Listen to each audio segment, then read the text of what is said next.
Hey everyone, Dan here. Before we get into it, if you enjoy these videos, please hit the like and subscribe button. And keep in mind that these are my own thoughts, opinions, and ideas. These are not meant to be, nor should you take them as investment or trading advice in any way, shape, or form. Do your own due diligence, put in the work for yourself, and make your decisions based on that.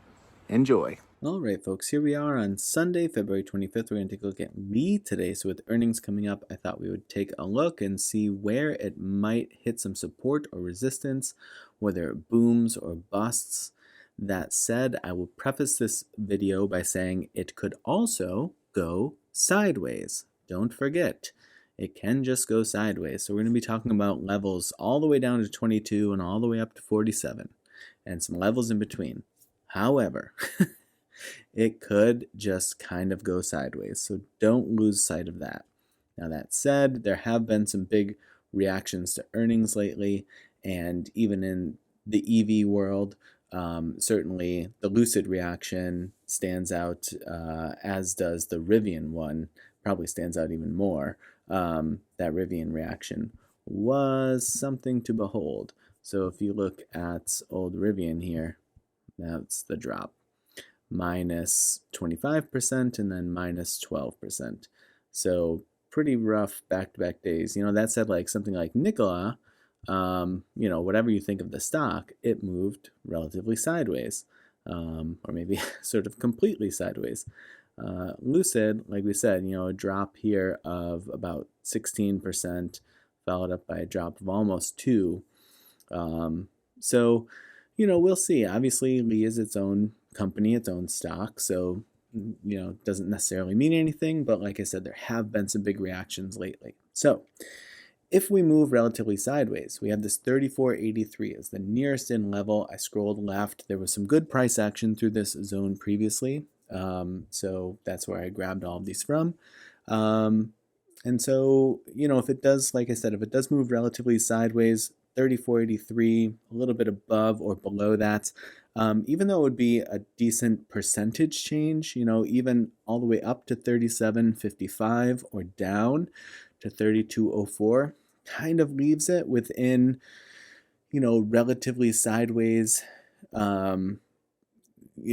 distance, I guess you could say, meaning it could go to either of those and then kind of come back to this 34.83, whether that's coming back to confirm support or resistance or repin itself to this range, who knows.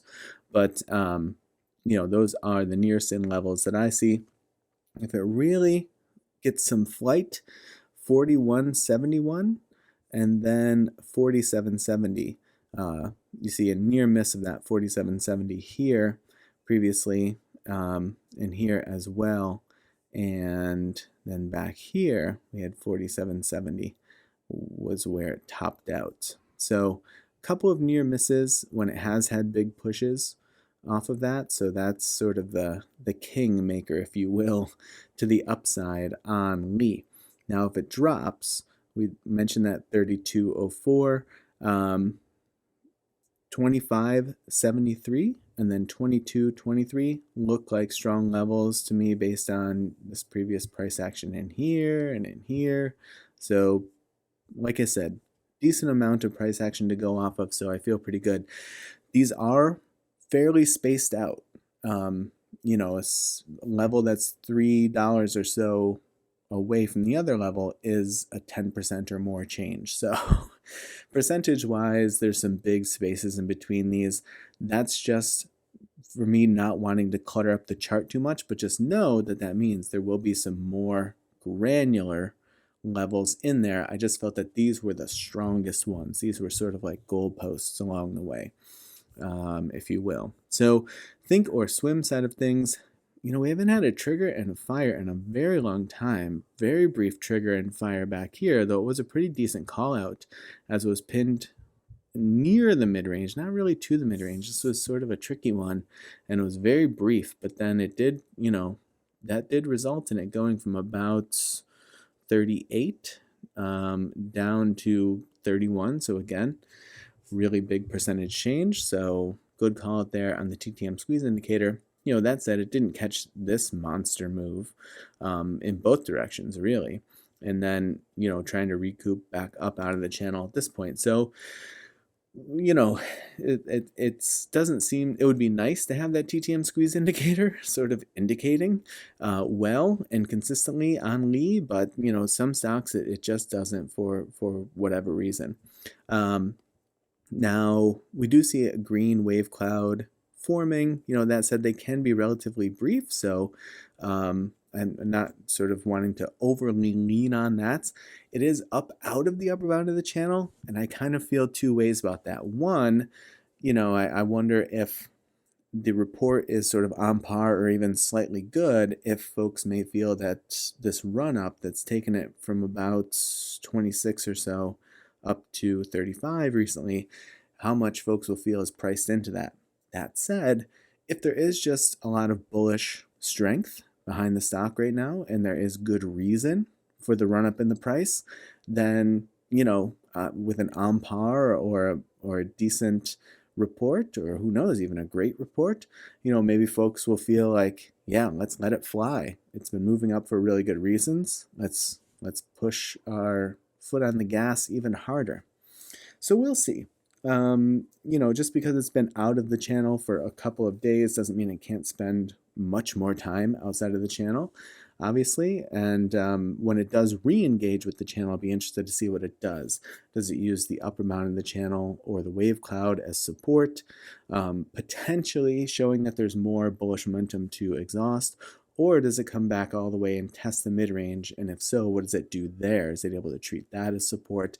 Does it pin itself to it? Does it lose and flip it to resistance and come all the way down? We have seen several instances of that, right? Near push to the upper bound, all the way down out of the lower bound, all the way up out of the upper bound. You know, I mean, this is quite crazy. It's not so often that we see just sort of this constant motion up out of the channel on one end and back down out of the channel on the other end. But obviously that's a thing with Lee, at least for the time being, or in the recent past. So we'll see if that continues or not. But, you know, that could obviously give it potential to swing all the way down out of the lower bound of the channel, depending on the reaction. And at some points, you know, if it's going to show anything that resembles recovery, whatever folks would consider that to be at this point, obviously it's caught under downtrend resistance here, and so it's going to need to break through that and start putting in some higher highs, you know, where, you know, we said it's continually popping out of each side of the channel.